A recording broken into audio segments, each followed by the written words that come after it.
Hello नमस्कार. तर आज लेमन या झाडाची प्रूनिंग कशी करायची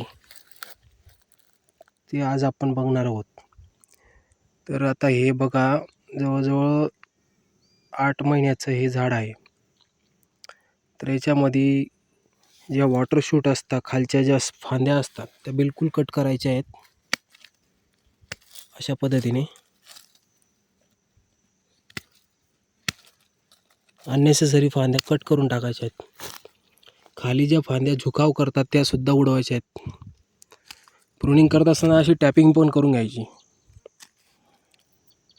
जेणेकरून जास्त फुटवे तयार होतील. खालच्या फांद्या बिलकुल कट करायच्या आहेत. सरळ शूट आला पाहिजे, एक स्ट्रोक त्याचा वर गेला पाहिजे बरोबर. अशा पद्धतीने तुम्हाला प्रूनिंग करायची आहे.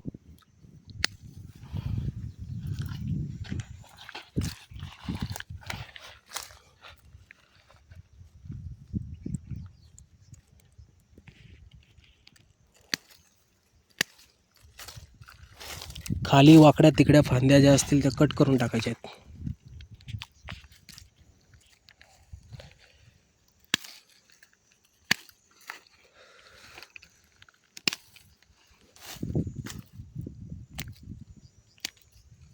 अशी टॅपिंग करून घ्यायची,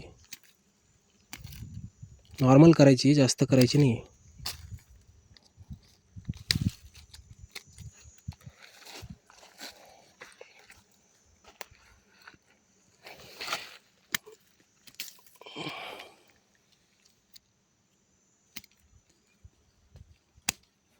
फळफांद्या, गळफांद्या ह्या वेगवेगळ्या असतात. त्यात समजलं पाहिजे की कोणता वॉटर शूट आहे. वॉटर शूट कसा ओळखायचा? ते एक तर त्याला खूप काटे असतात, स्ट्रेट वाढतो. अशा पद्धतीने तुम्हाला टॅपिंग करून घ्यायची आहे. नेक्स्ट टाइम त्याला फुटवे गोल घेरा करायचा आहे, गोल घेरावा आला पाहिजे. अशा पद्धतीने तुम्हाला झाडाची टॅपिंग करायची. नेक्स्ट टाइम बघाल तुम्ही एकदम भरगच्च झालेलं झाड दिसेल तुम्हाला.